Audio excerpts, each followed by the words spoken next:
ஒரு வாரம் துணி துவைக்காமலே இருக்குது. அதனால் வாஷிங் மிஷினை ஆன் பண்ணுறான். ஆன் பண்ணிட்டு இரவு சாப்பாடுக்கு வெளியே போயிடுறான். போயிட்டு வந்ததுக்கப்புறம் இவன் வீட்டு வாசலில் இவன் வீட்டு ஓனர் அம்மா கத்திக்கிட்டே இருக்கு. என்னன்னு பார்த்தா அவன் வீட்டிலேருந்து ஏதோ சத்தம் வருது போல். அவன் என்னடான்னு போய் பார்த்தா வாஷிங் மிஷின் தான்.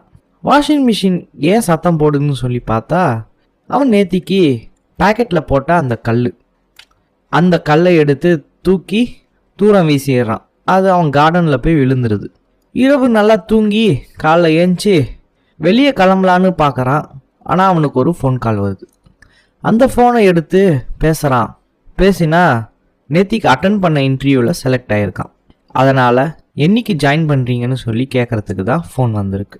நாளையிலேருந்தே ஜாயின் பண்ணிடுறேன்னு சொல்லிவிட்டு ஆஃபீஸ்க்கு போட்டுட்டு போக புது துணி வாங்கிறதுக்கு வெளியே கிளம்பிடுறான். போய்